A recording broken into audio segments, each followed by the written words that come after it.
So good evening, everyone. It's good to see you again. And I think this journal club moves on. And today, this evening, we would have Dr. Rani Septrina to present some journals that has been summarized by her. It was a week ago, I guess, when we distributed the journals to everyone so that in the expectation that everyone could get a chance to read some. And now we would get the sharing from Rani. Rani, how are you? Hi, Dr. Teddy. It's been quite a busy couple of weeks in I see. Bandung, but then yeah, we manage it somehow. That's good.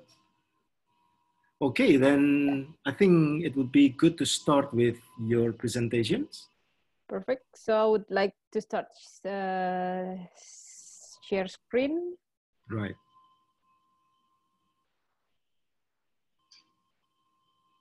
Right.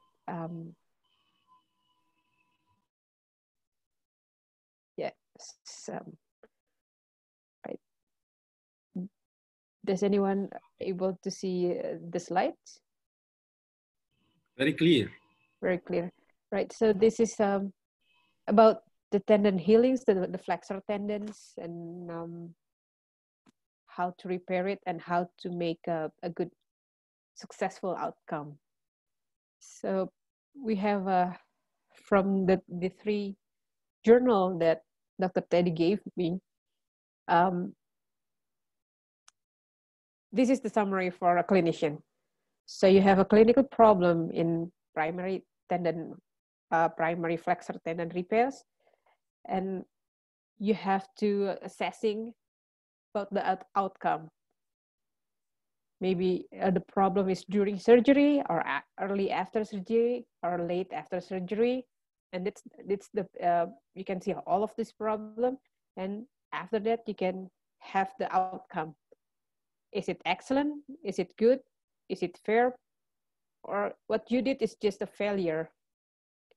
So the key learning points of this session, the journal session, is about tendon anatomy, the surgical repair, tendon healing, and we have I have a new insight about the pulley venting and how to achieve successful tendon repairs and the outcome criteria and its documentation. So I would like to introduce a little bit about anatomy. It's not on the journal, but I just put some slides. So just to remind you that we have a flexor system that had been divided into 5 zones. And also we would like to have, I would like you to see all of those pulley, the, A1, A2, A3, A4, and A5, and also C1, C2, and C3. And also, this is what happened with FDS and FDP, in case you forget. And also the tendon repairs, we would like to emphasize on the zone 2 laceration. The repair is regarding on the material of the suture, the caliber of the suture, the technique, how to coapt the tendon ends. Your goal is to have a smooth tendon surface that is important for restoration and rehabilitation, and the method to have a good coaptation. You know about Cruciate, Strickland, Winters, Gilberman, or you have the 2-strand, the Kessler, or the multiple strand, and you also want to have the knot inside your 2 ends. Or if you do not outside of the 2 ends, you're going to have reaction with the tendon gliding, because the knot will be trapped between tendon and tendon sheath. But when you have the knot inside the 2 ends, it will be a bit bulky. So you have to you have to work with the core suture. And then on the tendon repairs, you have epitendinous suture this is some kind of like adjunct to the core suture, but that it will increase the initial and the post-operative strength of the repair site, but then it's also facilitate tendon orientation and make a tension is much better. So this is what you have when you're doing with A2 and A4. You can have repair with the FDS and FDP. You can see these two slip inside here. Okay, right, from the journal, I learned about how to have the early phase of tendon healing. So from the chicken tendon that he investigated, in uninjured tendon, they have a tenocyte that sign apoptosis, and also the tenocyte is signing about active proliferation. This is a new thing because one of the old paradigm in the 70s, that tenocyte did nothing to the tendon repair, but then in tendon healings now we have tenocyte apoptosis and proliferation. And in injured chicken tendon, the apoptotic cell went up more than 40% in the day 3. And also you can see the inflammatory cells and positive cells of BCNA, I would like to say just a proliferative cells will be peaked during day 7 to 21, and the BCL2 with positive changes parallel with the BCNA. And you know that, but what I know is that tenocyte have nothing to do, but then tenocyte apoptosis will be accelerated within several days after the injuries. And then you can have a proliferation of tenocyte in 2 until 4 weeks after within the activation of molecular events. So also there's a middle to late phase of tendon healing, while the total cell population starts to decline after 2 months, and the apoptosis would be relatively high on the tendon surface after 3 months, and the core region will decline after 2 months. But then the apoptosis in middle to late phase in tendon healing is lower than the early phase. Summarizing that in cellular clearance and surface remodeling, that like you need to clear you need to clear the cellular. You need to clear the cell, the dead cells, and you need to make a surface is more smooth. This is important as to have a beautiful tendon gliding. Okay, so another thing that this journal is elaborating is about the adhesion of the tissue. The adhesion of the tissue can be altered by the motion. So if you move the tendons, then it would reduce the motion would reduce the density and the strength of the adhesion fiber. So it would increase the elasticity and the breakup of adhesion fibers in late healing stage. Another thing that would have impact on the tendon gliding is the subcutaneous tissue edema. As simple as if you have a very severe of subcutaneous edema, it would increase the energy and the force to move the tendon. Also, like this would the passive movement,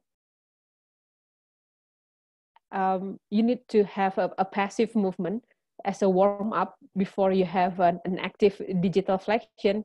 This would be also make a benefit. And then after the subcutaneous edema, you have an edema in repair tendons. Well, also we know that everything would be edema when you have laceration or anything. So, you know, it's really a common finding in the delayed primary repair. And now also this edema would take a space inside the tunnel of the tendon. Thus, it would increase the resistance of the tendon gliding. And then if you repair both superficialis and the profundus tendon, it also will be difficult. In the journal, the author said he would be nothing. He would doing this very hard. But then also,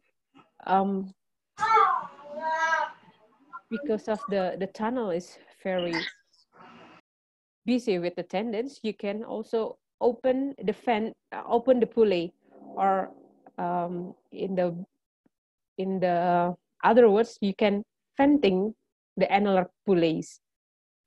And then there's also a benefit of self-adhesive tape that you can see in the market that would produce energy 4 times of the baseline values. So it would help the gliding, and the removal of the dressing would be increased with the decrease of the resistance of the tendon motion.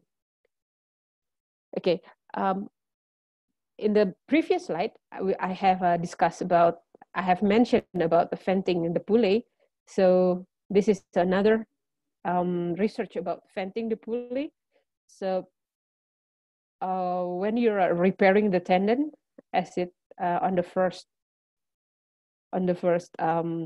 diagram here, and then you can also venting the pulley 50%, 60%,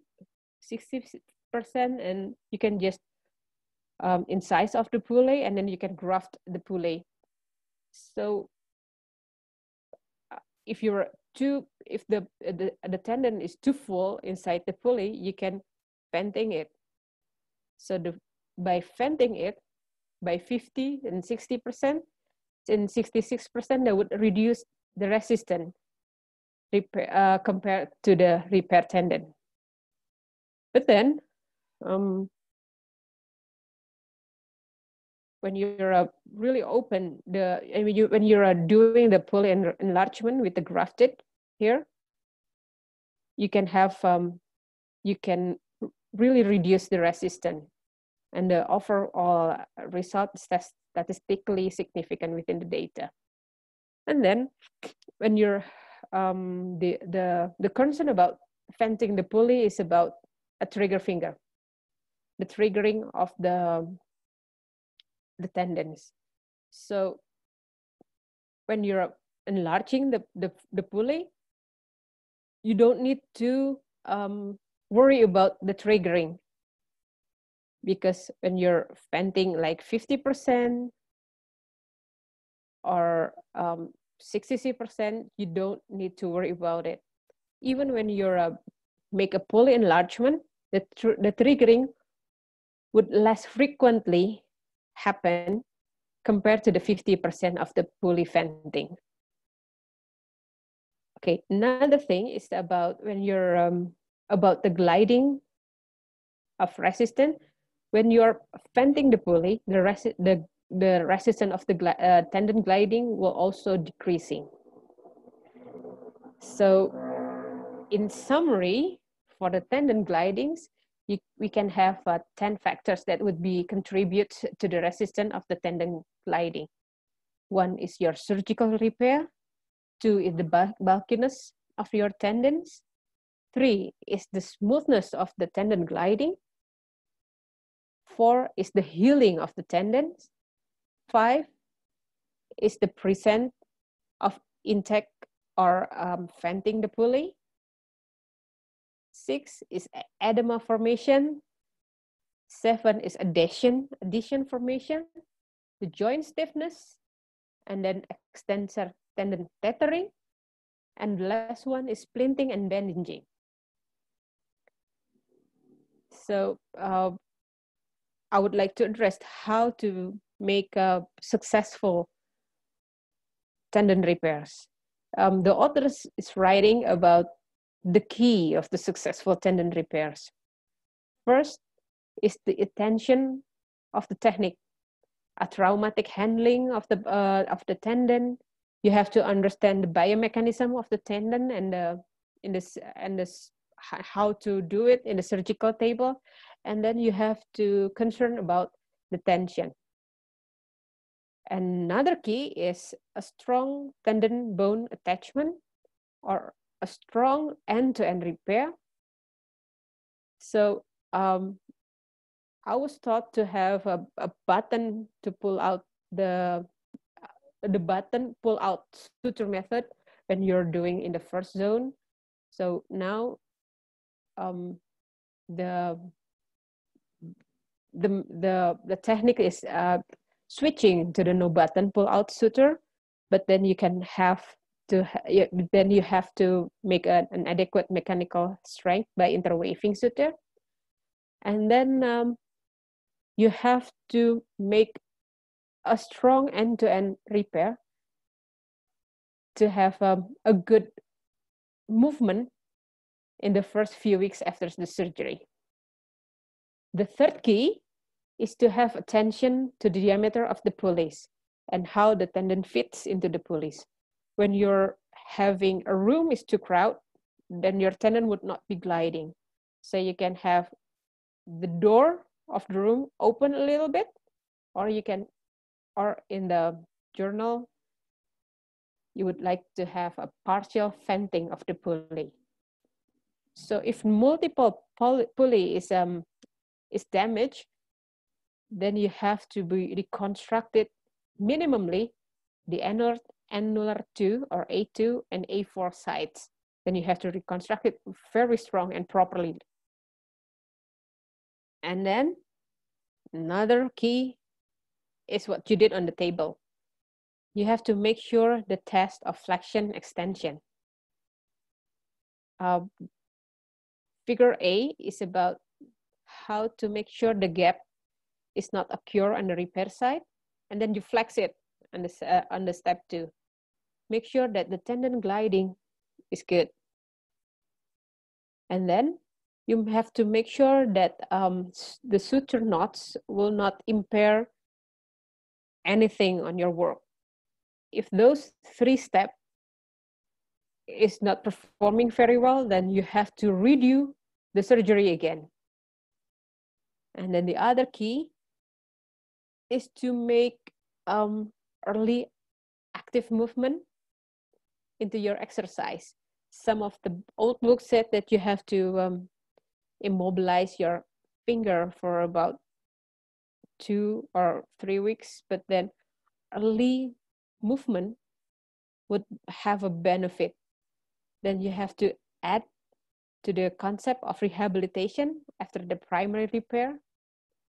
And then you have to add early active movement also to your regimen on your secondary repair.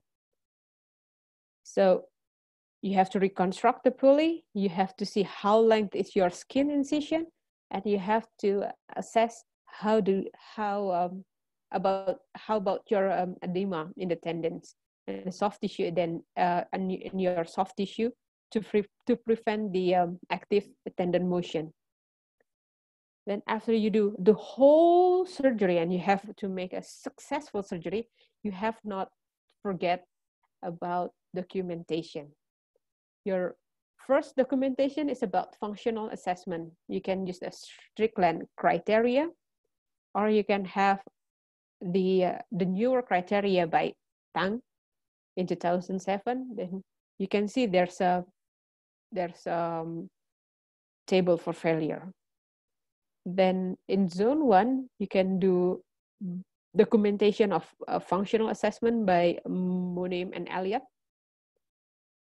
Okay, then this method would be very benefit if you're incorporating of these two guys with Monim and Elliott. And then the another criteria and another documentation is how you write the level of expertise who's doing the tendon repairs. The report are limited of the outcome of regarding this, but then if you're expert enough, you would not see the bad outcomes of your surgery.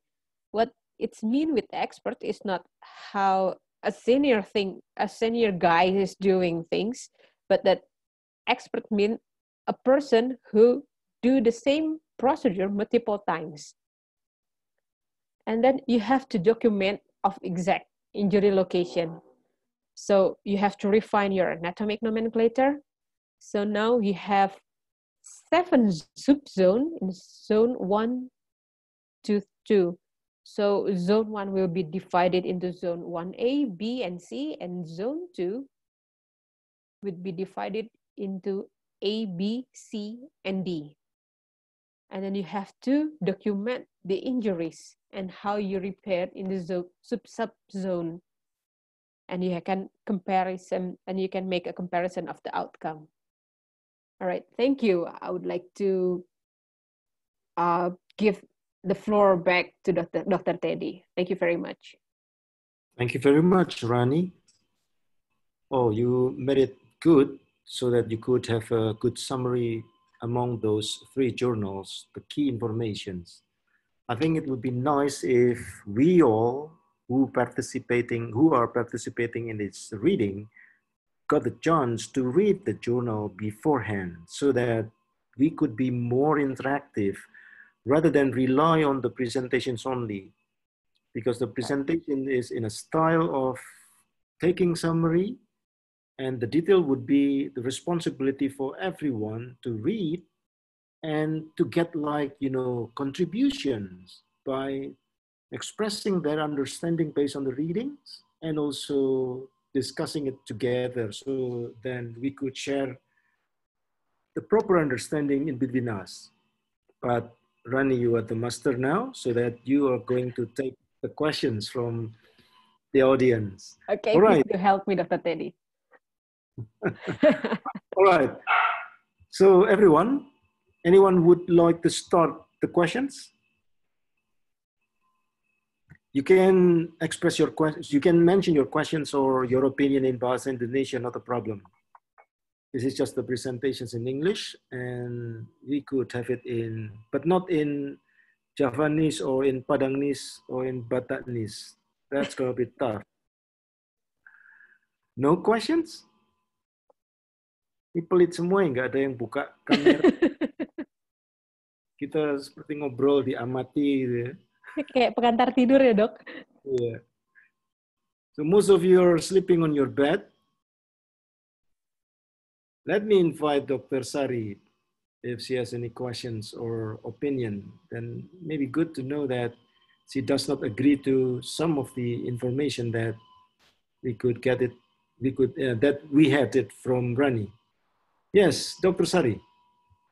Anything you want to say? Where is he? Hello. Yeah. Yes. Sorry, ininya ketutup.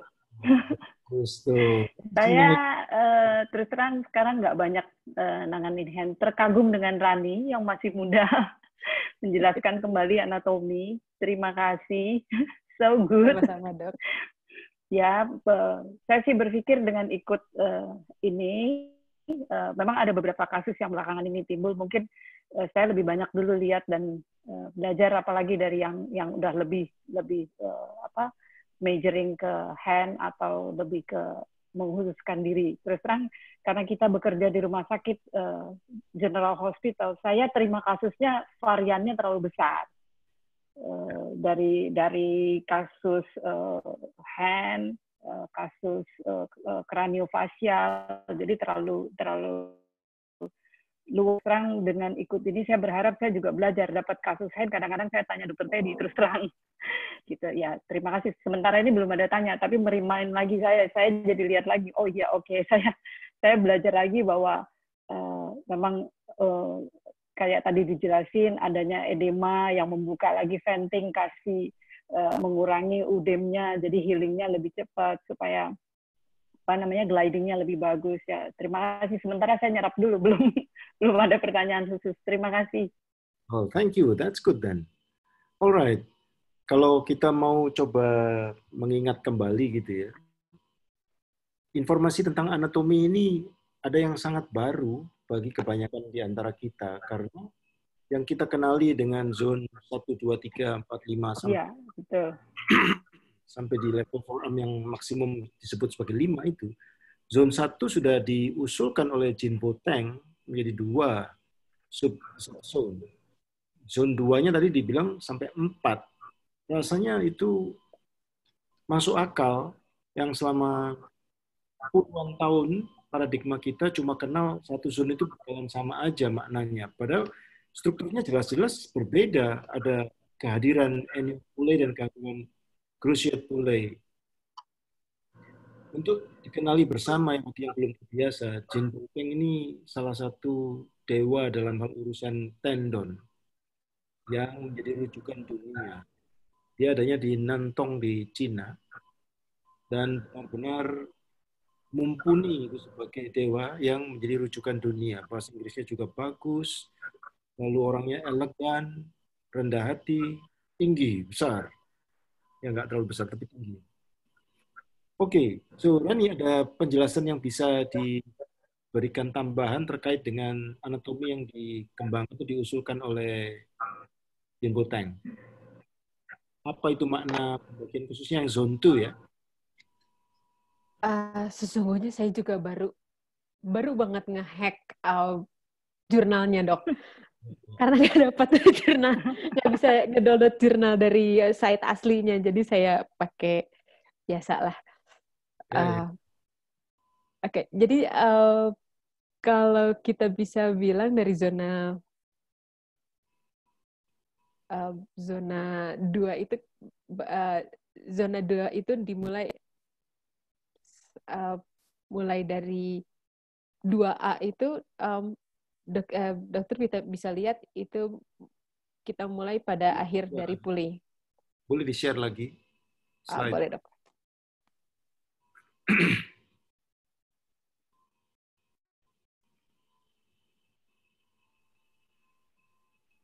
Oke, mangga, Dok. Kalau kita bisa lihat, kalau pada zona 2 ini kenapa dibagi jadi 4 area, kita bisa lihat di sini ada zona yang paling ujung, zona 2D, itu ada puli yang pendek.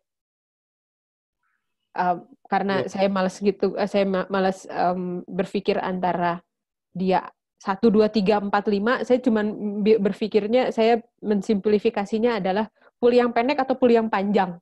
Itu sih, karena balik lagi saya pemalas, Dok, sebetulnya orangnya. Oke, zona D ini, zona D ini sebenarnya puli pendek yang sebelum ke zona 3. Sementara zona C ini pulinya panjang. Puli panjang yang ini dan puli panjang yang satu lagi, yang kita bilang A2 dan A4 ini, sebetulnya itu puli yang penting untuk mempertahankan tendon ini biar nggak bau string. Yeah. Makanya dia membagi, kemudian ada zona 2C dan ada zona 2A. Kemudian pada zona 2B ada satu puli pendek dan ada satu puli, si puli, cruciate puli. Sepemahaman saya yang baru baca jurnalnya tadi seperti itu, Dok. Ya, oke. Sejauh ini kalau kita yang tidak mendalami secara detail hanya ngurusin tendon flexor ini, maka perhatian utama itu pada A2 ini. yaitu masuknya zona 2C, zonanya ya. Di penyebutannya agak membingungkan nanti. Disebut A2 maksudnya annular 2, yang menjadi perhatian pada pembuatan venting. Karena ini adalah area yang boleh dikata ajaran lama adalah area yang bikin ketat pada idea menyambung FDS dan FDP bersamaan. Saya sendiri sebagai pelaku pekerjaan tangan itu tidak mempunyai perhatian secara rinci terhadap cruciate pulley serta pulley-pulley pendek. Tapi kalau saya dapat A1, kalau A2 ini hancur gitu ya misalnya, maka A1 ini sangat menolong sudah. Tinggal membantu membuat rekonstruksi A2 pendek saja itu sudah menolong, tanpa harus merekonstruksinya sepanjang ini. Jadi penyebutan strong pulley juga agak sulit pada kenyataannya apa yang dimaksud dengan strong pulley itu. Pada intinya kalau sudah terbentuk penghalang untuk tidak terjadi bowstringing, that's enough. Dalam praktek saya yang bukan pemerhati secara detail pada pekerjaan si tendon expert ini. Lalu pertanyaan kedua, Rani, terkait dengan free from button, apa penyebutannya? Buttonhole teknik. No buttonhole teknik, No betul. buttonhole teknik versus buttonhole teknik in the past. Itu ditujukan untuk meletakkan insersi kembali tendon flexor di zona 1. Betul, Dok. Pada falang distalis gitu. Ya, Lalu betul. apa penjelasannya? Apa penjelasannya yang dimaksud dengan non buttonhole teknik? Baik, Dok. Kalau dulu kita diajarkan, kalau misalnya dulu, buku yang dulu kita diajarkan kalau tendonnya dia ruptur pada zona 1, ambil aja salah satu, ambil yang ujung, terus kita kasih, kasih kancing di luar, ikatin di luar. Sementara kalau yang sekarang dia nggak minta untuk diikatkan di luar, justru dilakukan anchoring pada bone saja, dilakukan anchoring cukup pada bone, tapi dia harus cukup kuat. Makanya dia bilang interweaving, karena beberapa kadang kalau misalnya memang betul-betul rusak, dia bisa melakukan beberapa anchoring di bone-nya ini, atau satu kali anchoring di bone, tapi tendon yang diambil dibuat beberapa strand. Sepemahaman saya itu, Dok. Yeah, in a real practice, to me, it's tough. Betul. First, number one, if you got the tendon separated from its insertion, so we only have small amount of the distal stump in the bone as the remaining part of the insertion, it's gonna be tough to re-suture it, to reattach it through suturing, because the material in the distal part is not that adequate to hold the suture materials. The second point, if we have to go into what you call a Pulvertaft-like suturing, inserting any suture or any wire inside this distal phalanx, it's going to be also tough work.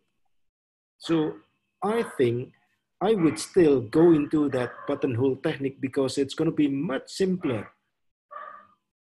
You get the stump, the proximal stump of the tendon, insert it like making a crisscrossing in the proximal from the stump, and then make a burr. Would be good to have two, but it's not really that easy to make two hole, just one hole, and then move it out through the nail. Then we make knot of the suture or of the wire on top of the button, on top of the nail, so at the outside, much simpler. So I'm not quite sure what they mentioned in regards of this technique. Sorry for the noise. Iya, I was once having a discussion about this with an orthopedic hand surgeon when I was visiting Edinburgh. He also mentioned that it's a difficult technique, but it's in his hand, he would prefer with the no button technique. Oh, okay. So I think we need to find the video to know how people would do that no button technique. It's going to be interesting. Yes, it is. He just showed me the diagram and you know, like I can imagine how to do that, and it's quite tough, but then he's performing really well. Okay, good. Ada pertanyaan lain atau I would like to pendapat? stop sharing. Yes, please. Should I stop sharing? Right. Eliza. Hi, doctor. Sorry, I'm a little bit late. Hi, Rani. Hope you're doing good. Hi. We actually, both of us have ordered some police from Polresta Bandung and some from Polresta Jakarta to pick you up from home. Well, it's pandemic time, so everything is about webinar. I was like to Zoom in one time. So yes, try to manage them all. Well, actually, I'm not. It's not a question, but I've been reading when the journals arrive in this group. Well, actually, the comment is more like it explains about edema post-operative, but then I'm quite questioning. So if we put like tumescent with wide awake or fully awake surgery, then do we add another edema post-operative with that? I mean, with what we do. So is it like, because I know that we do a wide awake or fully awake to see the tendon whether it's like good with active motion, so we know that it's totally a good and not more complications. So I was like thinking, is it with doing the tumescent injection, do we add another edema to in post-operative, or it's not included? I mean, it's totally different. I'm sorry if I don't really join before the presentations. That's a good question. What do you think, Rani? I would say that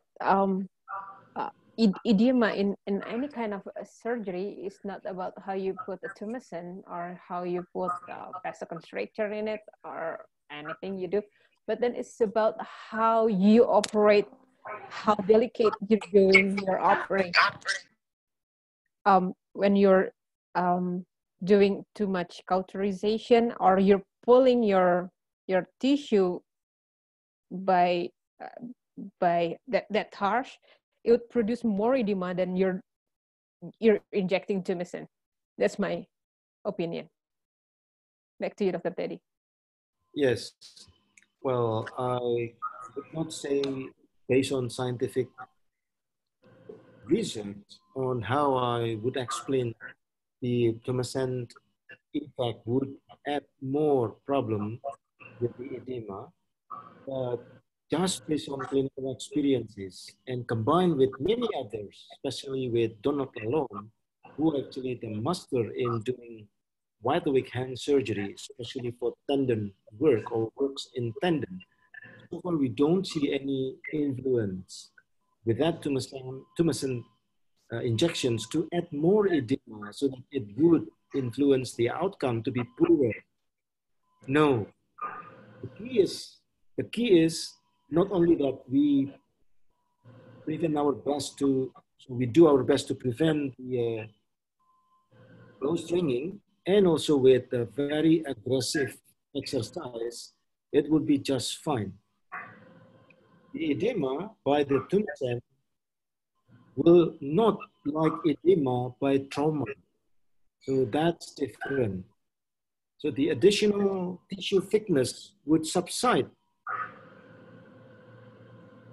I think that's my humble opinion based on the tumescent, because we do not see this is an obstacle in terms of the outcome. Rita, do you have any questions or other opinion based on your experience in Jambi so far? Not doing much hand cases, sir. Just some burn hand cases. So repairing tendon is it's really refreshing for me. And so for Dr. Rani, maybe would like to ask, when you're doing the venting of A2, how do you decide how far you would do the venting? Is it 50% or 66%? Is it just when you do it, the gliding is not good, then you increase the size? Or until it's totally, you have to decide that you need to do the graft for the what do you call this? Sorry, graft. Yeah, it's total graft. I see.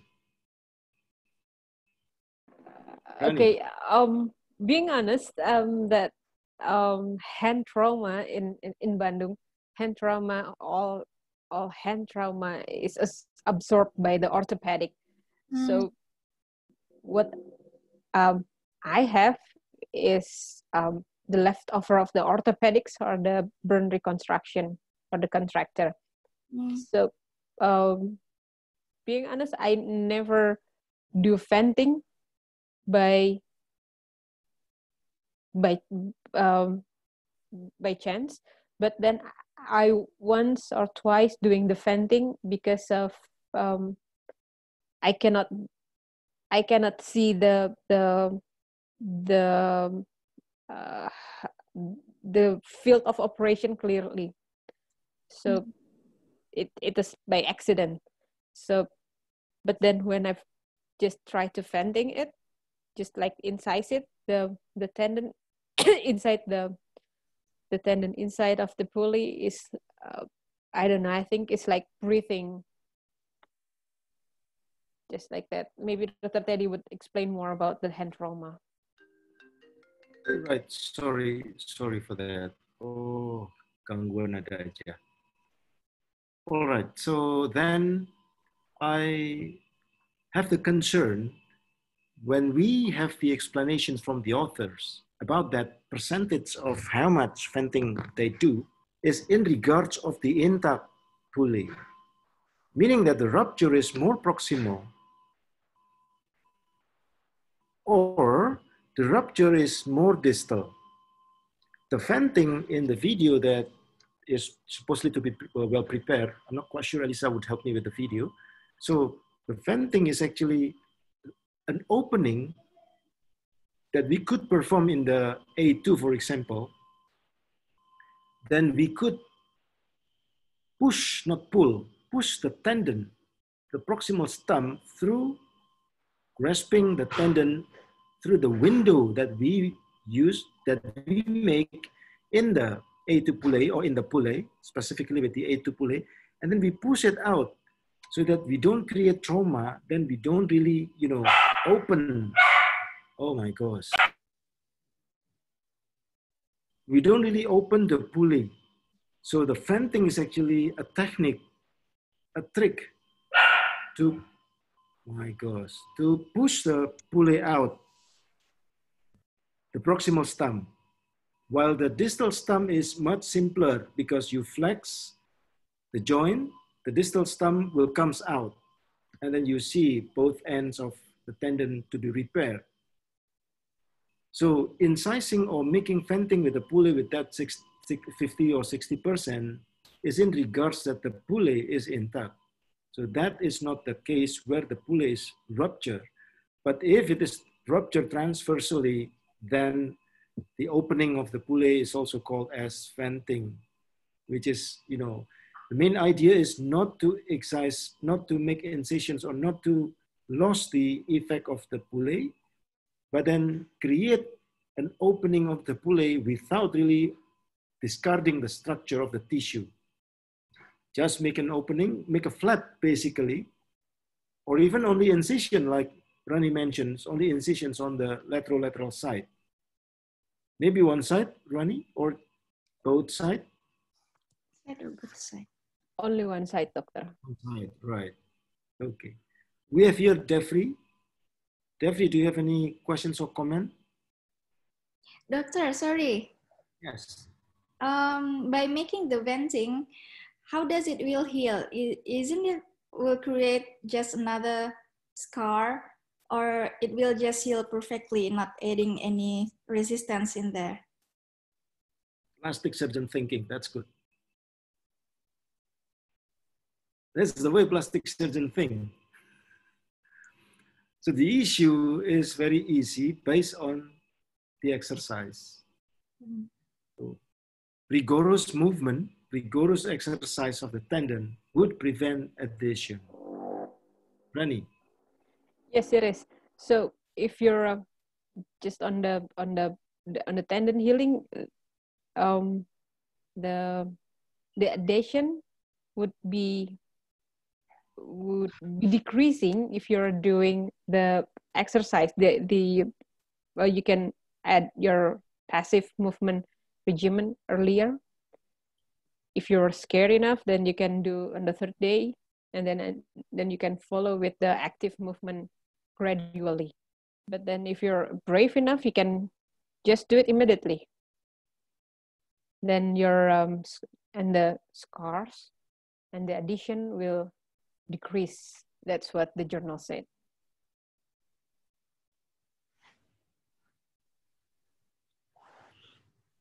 Dr. Rani or my other colleague, may I know that sometimes I'm often handling with the pain when they're doing the exercise on their hands. Do you also facing the same problems, or do you have any tips or tricks to decrease the pain and encourage them to do more hand exercise? Well, me, I just encourage them and then just give them analgesics, but because it's not that pain, I think they said, I think it's not that. So I always comparing, is it more painful than having a toothache? So if it's not painful than having a toothache, you can just give them analgesics and then start doing the exercise. I always encourage them to do that. Okay, compared to the toothache. Or heartache. No, it's not comparable. Oh, yeah, comparison is actually to the toothache. Sorry, I missed that questions. I got a call from Kanchana. Sorry for that. Yes, any other? Jeffrey. We have Dr. Najat and Dr. Jailani as well here. Eko, Nuradila. Ya, komen aja lah. Yes, please. Ya, minggu lalu kita... Saya nggak pakai video ya, karena lagi nggak pakai baju ini. Takut Zaza suka nanti. Oke. Padahal pengen lihat, Jat, nggak pakai baju. Aduh. Ya, minggu lalu kita bicara tentang fraktur. Jadi, struktur tulang pada tangan. Kemudian minggu ini kita bicara tendon. Justru disinilah bagian yang paling sulit dari rekonstruksi pada tangan menurut saya. Karena struktur tendon itu avaskuler, tentu penyembuhannya lebih sulit, lebih lama. Tendon juga berfungsi untuk menahan beban. Tendon berjalan dalam suatu saluran yang sangat sempit, jadi potensi adesi dan lain-lain. Jadi memang pekerjaan tendon ini pekerjaan yang sulit, rumit, butuh ketelitian, butuh decision yang baik dan benar supaya fungsi kembali ke ya mendekati sedia kala mungkin atau kembali bagus 100%. Nah, terkait dengan topik malam ini tentang tendon flexor, ya khususnya di zona 1 dan zona 2, di mana kita tahu zona 1 itu adalah zona tempat insersi tendon pada tulang. Gitu. Jadi tempat melekatnya tendon pada tulang ini justru titik yang paling krusial karena disitulah titik beban berada. Gitu. Jadi kekuatannya harus baik, sementara struktur tendon ketemu tulang itu kan bukan struktur yang alamiah, dua pertemuan anatomi yang berbeda. Jadi kalau di situ ruptur, di situ putus, cara menyambungkannya, mengembalikannya ya sebetulnya sulit, rumit gitu. Jadi pasti dibutuhkan pengganti fiksasi atau penguat supaya bagian itu bisa mampu mempertahankan kekuatan melekatnya tendon. Yang kedua di zona 2 yang orang berabad-abad yang lalu menyebutnya sebagai no man's land. Ya sebetulnya terkait dengan masalah sulitnya menangani bila ada cedera tendon di zona 2 itu. Mengingat tadi struktur pulihnya sempit, panjang, sehingga dibutuhkan beberapa manipulasi supaya menjahitnya halus, supaya tidak udem, dikerjakan venting, dan lain-lain. Termasuk pertanyaan soal early mobilization dan kaitannya dengan nyeri ya. Mungkin next week kita membicarakan juga mengenai rehabilitasi pada tangan ini. Jadi caranya merehabilitasi dalam kondisi yang sebetulnya masih nyeri, bagaimana, termasuk mengistirahatkan tendon pada post repair. Kalau zaman dulu saya residen kan kalau zona 2 itu dipasangi back slab di belakangnya, diposisikan, kemudian dipasangi karet-karet, itu masih ada apa enggak itu zaman sekarang saya nggak tahu juga. Mungkin itu komentarnya Dr. Teddy. Jadi memang ini pekerjaan sulit di zona 1-2, jelimet, dan saya salut buat teman-teman yang melakukan pekerjaan di daerah ini dengan baik ya. Kalau bisa didokumentasikan tadi terkait dengan pertanyaan venting yang dikerjakan itu sembuhnya bagaimana ya, mungkin itu juga butuh penelitian ya barangkali ya. Termasuk pule yang robek itu perlu nggak di-repair karena pule itu penting buat tenting tendon dan seterusnya. Itu Dr. Teddy, terima kasih. Yeah, thank you very much. That's an encouragement for us to be careful. No, I mean to give more attention in helping patients with tendon problems. I think it would be good to see some video, or just to give additional information based on Dr. Najat's concern on the rehabilitations. In our practice in Jakarta, in RSCM, in our Cipto Mangunkusumo Hospital, we do not apply any longer the splint for tendon flexor. Once we organize the repair under wide awake or fully awake hand surgery, so then we do not need to put the patients on those splint with a rubber band, etc. So we just leave the patient not to move the hands for 3 weeks, not the fingers or the digit, the affected digit for 3 days, not 3 weeks, 3 days, and then start to move it even actively if it is possible, but not use the digits, the hands. So it's more aggressive. The main idea is that we have checked it intraoperatively through active motion. So it's pretty different when the orthopedic surgeons perform the repair under general anesthesia or even under regional anesthesia, where the motoric action is actually eliminated. Then they could not check it. So they just rely on the feeling on how strong the repair is. With this wide awake or fully awake hand surgery, we would be able to observe directly on table. So if there is no gap, the suture is strong enough, then we will ask the patients to start doing exercise actively after 3 days. Okay, then I would like to share a video. Just take it from YouTube because I still fail to prepare a specific discussion on this, but I think it would be good for us to have some refreshing with the tendon. And Wallet has taught us a lot about rupture and how to avoid rupture. And so those are the things that I really want to help you with, because I got to tell you that when I started my flexor tendon surgery in the first 20 years of my practice, my results really sucked. They were not very good.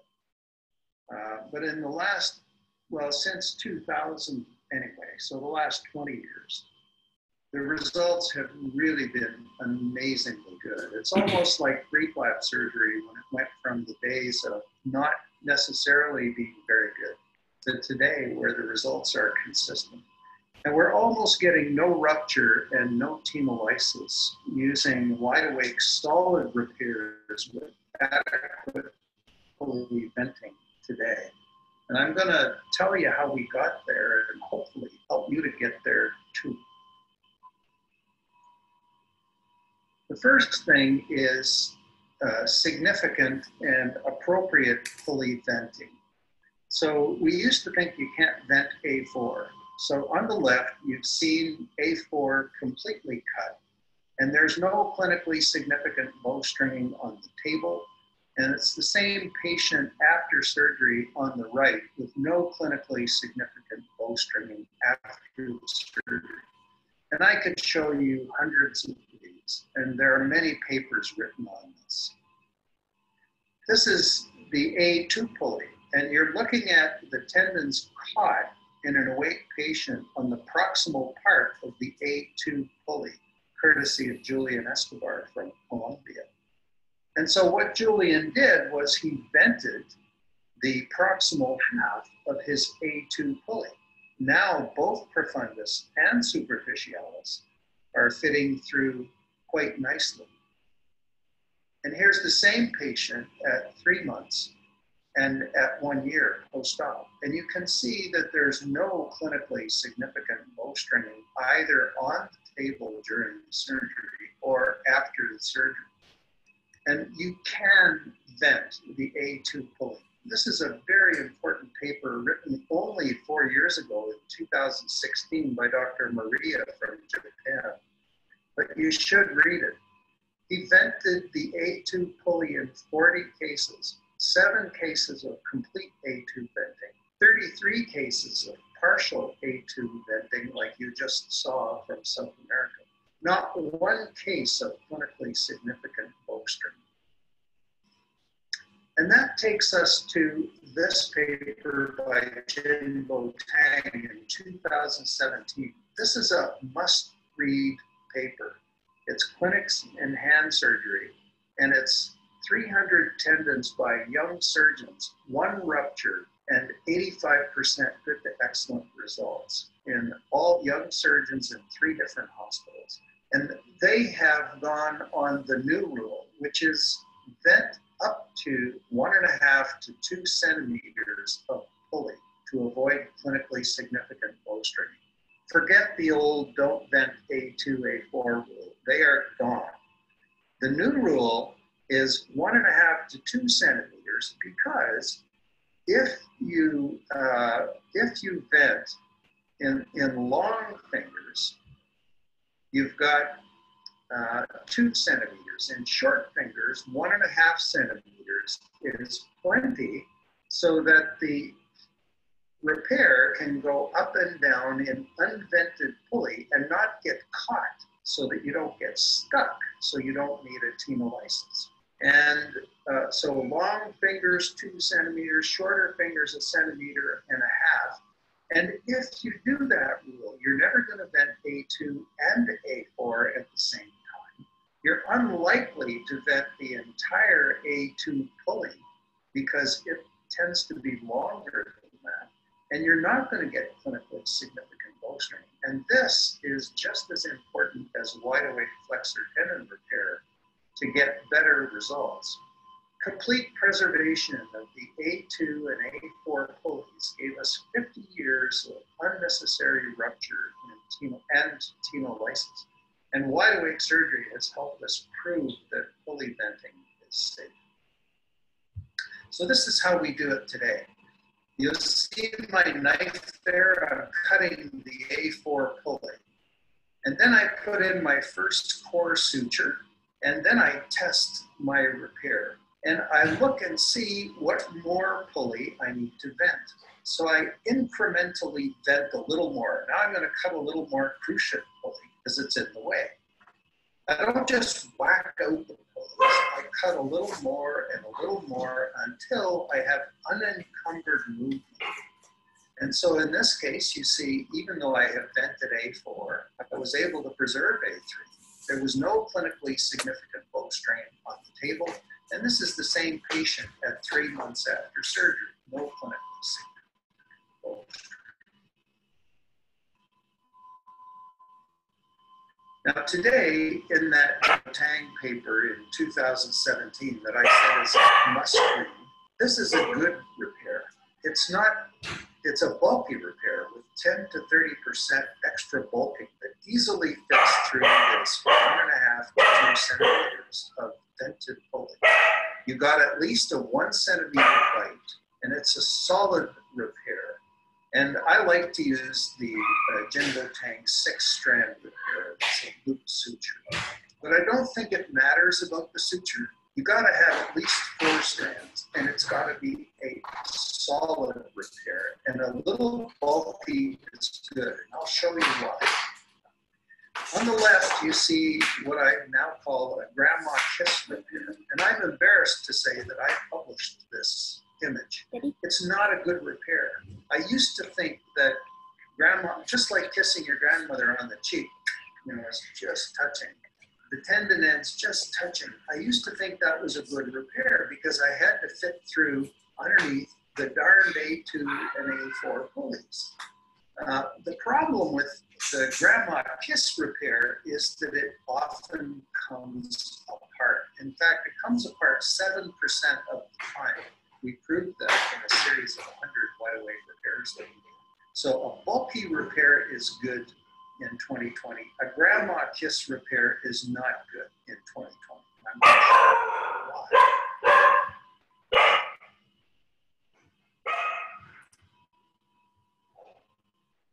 So, I think that's a good message from Don Alon, understanding better about what we just discussed about the venting. Meaning that, we do not afraid to vent, not to leave the A2, A4 pulley as in the past. And meaning that if the tendon does not really, covered by the pulleys, it's just okay. And it won't cause additions more because of the rigorous exercise with the tendon.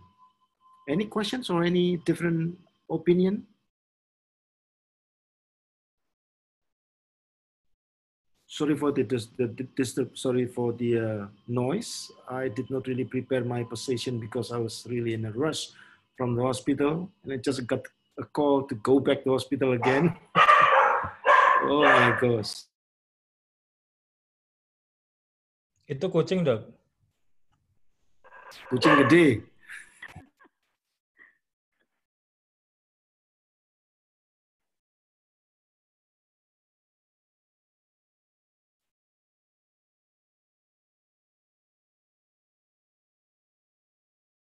No questions?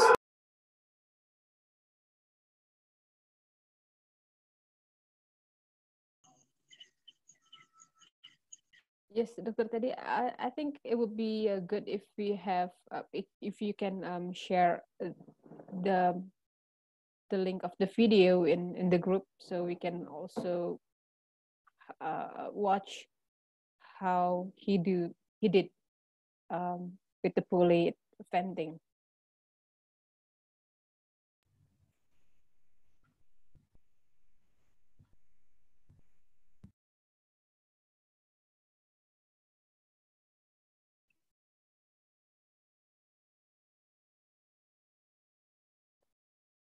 Right, Dr. Najat, mau cerita mau share yang lain, Dok?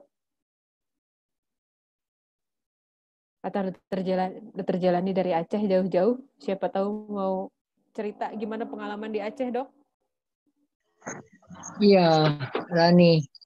Hai, Dok. Ya, selamat malam. Saya sedikit terlambat tadi. Nggak apa-apa, Dok. Sorry, gelap karena saya di kebun nih. Asik.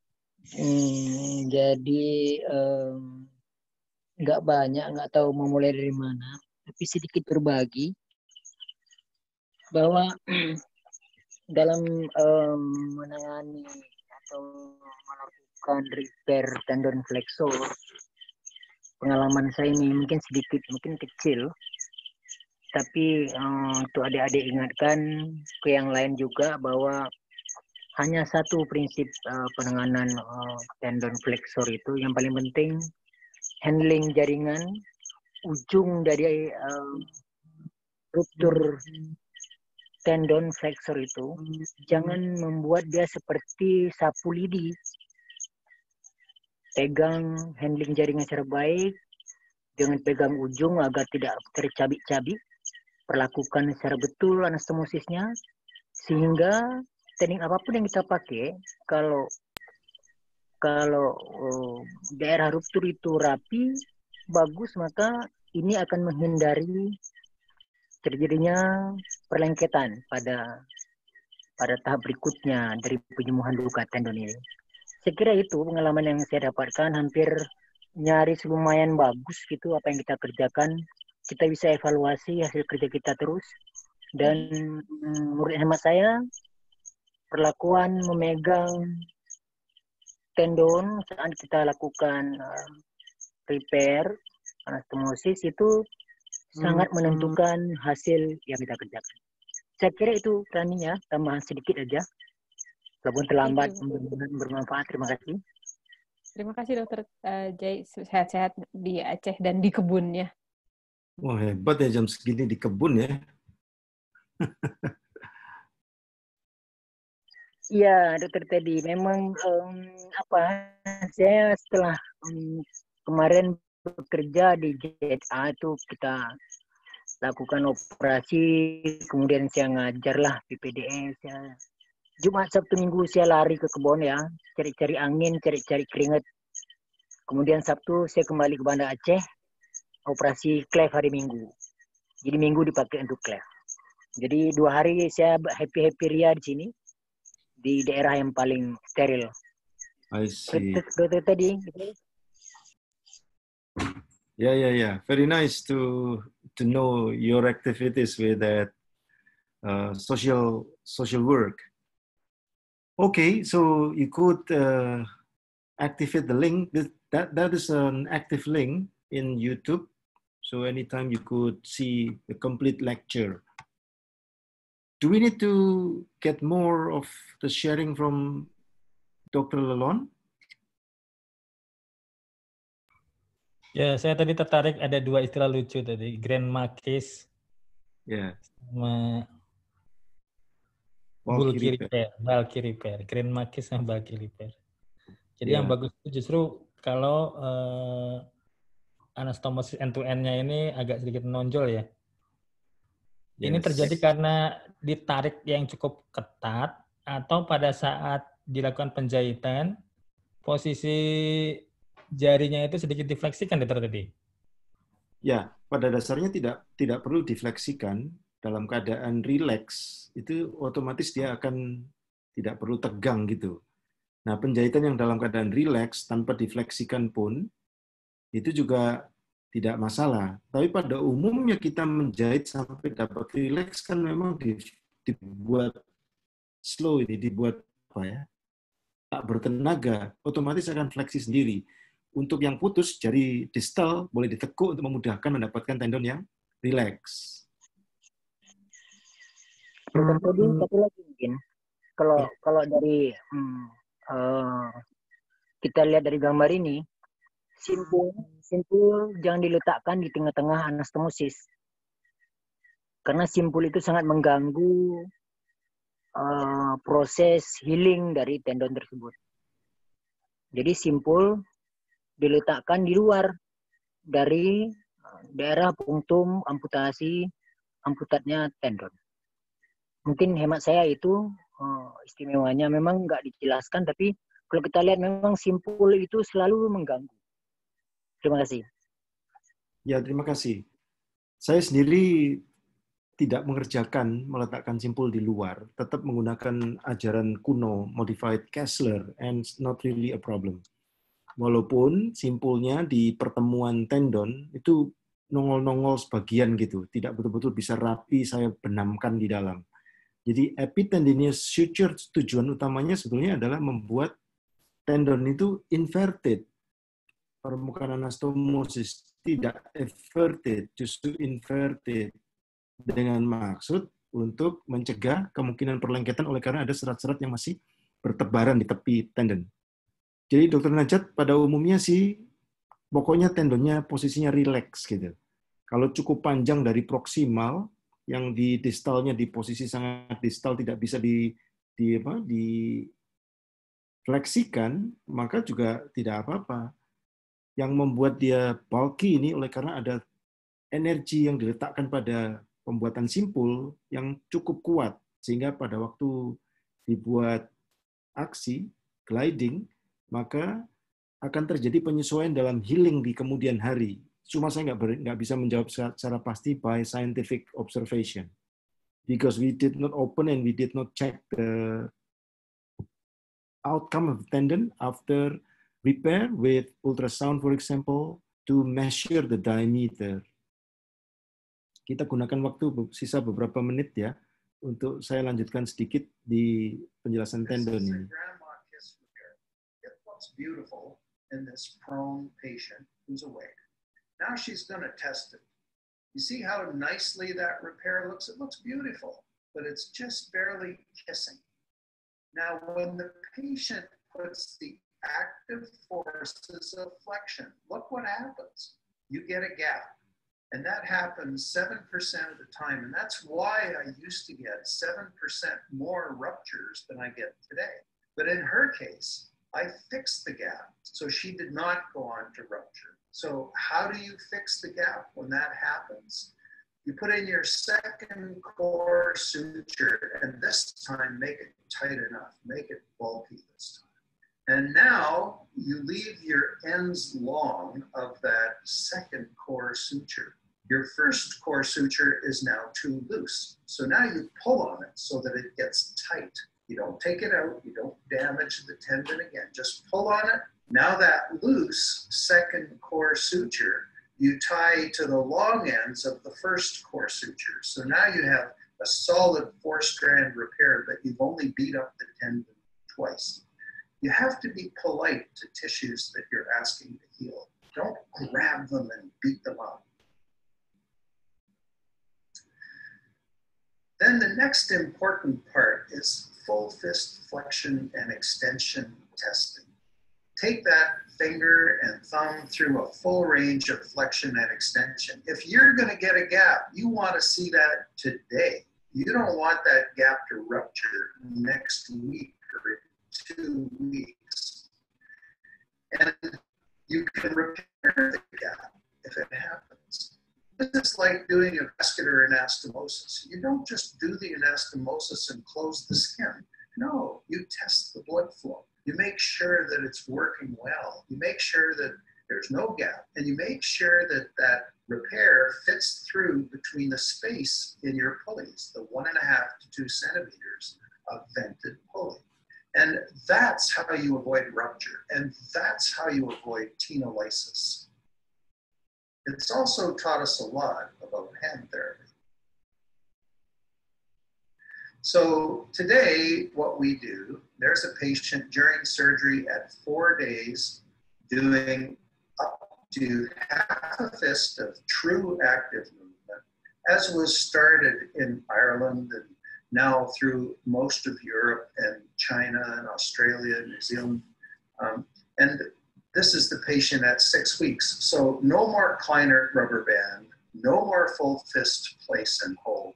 And I'm going to show you why. If you want to see exactly what we do pretty much the same thing as in Jen Boateng's 2017 paper. You can Google the St. John Flexor Tendon Rehab. And it's also on the Walnut.surgery website for those of you who want free papers and videos and PowerPoints on Walnut surgery. So here's a patient who's just had his flexor repaired. With true active movement, you see beautiful gliding. And you see a little bit of bowstringing, but not clinically significant. When you passively flex it, it stops moving at half a fist. And now it's buckling, buckling, buckling. And I say to the patient, hold it and watch it jerk. Right there. That's when the patient holds it. I'm going to show you that again. Yeah. We assumed that when you passively look at it, it stops moving at half a fist. When you say to the patient, hold it, it jerks right there. You don't want to buckle and jerk your freshly repaired flexor tendon. And so you don't need to, if you do up to half a fist, that's all you need. We've published many videos that show that half a fist give you 5 to 15 millimeters of tendon glide. That's all you need. And Jinbo Tang has shown that the repair is most likely to rupture in the last half of a fist because that's where the greatest friction is, the greatest work of flexion. And so don't do that last half of a fist. If you insist on full fist place and hold, at least do half a fist place and hold. But true active up to half a fist is a better way to go. So. All right. Quite interesting, right?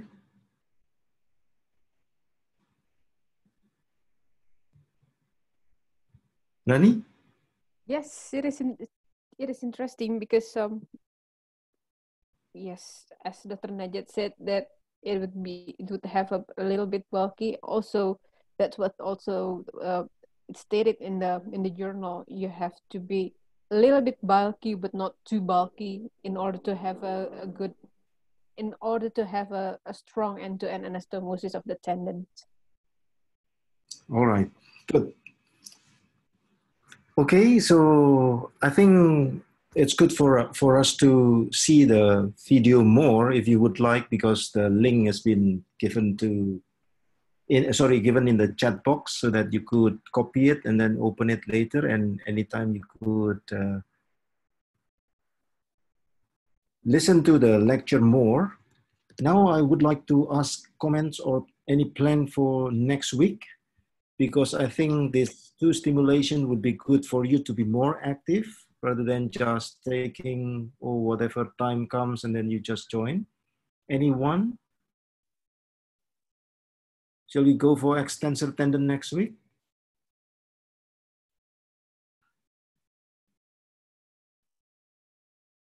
Silent. Ya, Dr. Prita.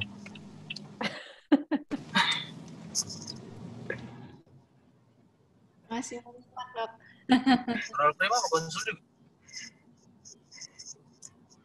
Well, that might be possible, Doc, for extensor tendon after flexor tendon.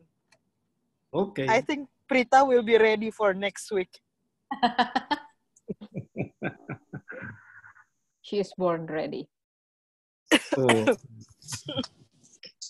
all right. So any message or comment? Let's start to consider extensor tendon for next week. Or you can give any other opinion or idea. No one? Dr. Donna, Dr. Eko, Dr. Made, Dr. Alma, Dr. Nuradila. Any idea?